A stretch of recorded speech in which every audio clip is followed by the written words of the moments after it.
This is the blessing that Moses, the man of God, gave to the people of Israel before his death. The Lord came from Mount Sinai and dawned upon us from Mount Seir. He shone forth from Mount Paran and came from Meribah Kadesh with flaming fire at his right hand. Indeed, you love the people. All your holy ones are in your hands. They follow in your steps and accept your instructions. Moses charged us with the law, the special possession of the assembly of Israel. The Lord became king in Israel when the leaders of the people assembled, when the tribes of Israel gathered. Moses said this about the tribe of Reuben: "Let the tribe of Reuben live and not die out, even though their tribe is small."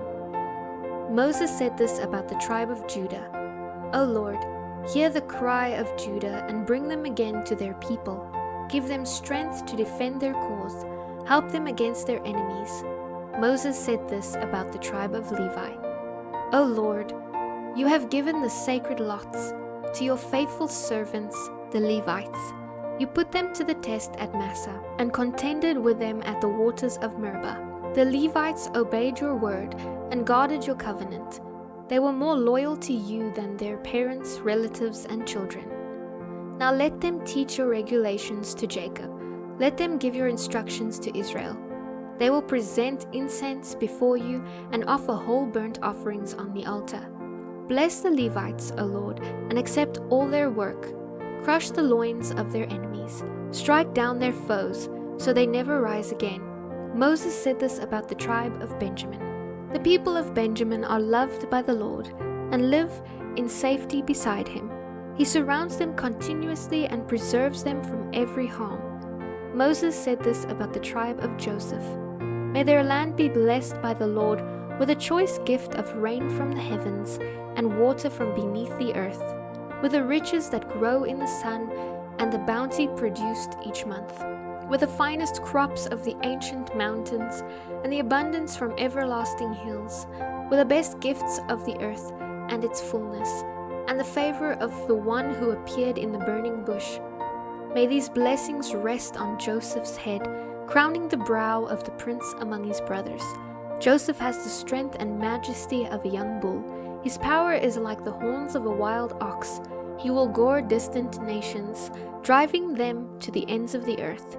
This is my blessing for the multitudes of Ephraim and the thousands of Manasseh." Moses said this about the tribes of Zebulun and Issachar: "May the people of Zebulun prosper in their expeditions abroad.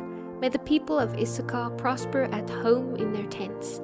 They may summon the people to the mountain to offer proper sacrifices there. They benefit from the riches of the sea and the hidden treasures of the sand." Moses said this about the tribe of Gad: "Blessed is the one who enlarges Gad's territory.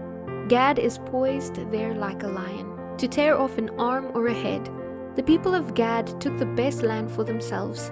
A leader's share was assigned to them. When the leaders of the people were assembled, they carried out the Lord's justice and obeyed the regulations for Israel. Moses said this about the tribe of Dan: "Dan is a lion's cud, leaping out from Bashan." Moses said this about the tribe of Naphtali: "O Naphtali, you are rich in favor and full of the Lord's blessings. May you possess the west and the south." Moses said this about the tribe of Asher: "May Asher be blessed above other sons. May he be esteemed by his brothers. May he bathe his feet in olive oil.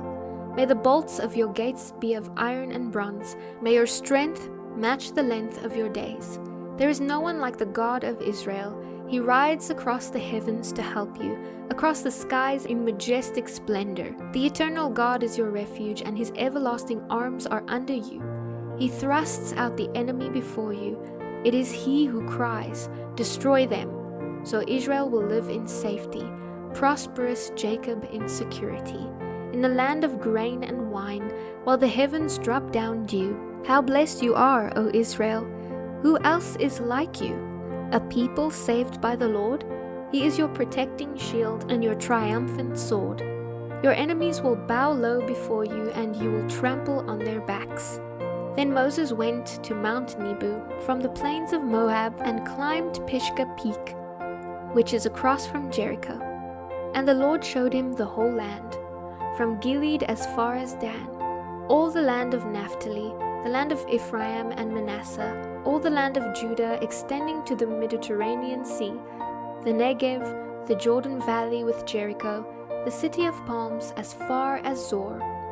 Then the Lord said to Moses, "This is the land I promised on oath to Abraham, Isaac, and Jacob. And I told them I would give it to their descendants. I have now allowed you to see it, but you will not enter the land."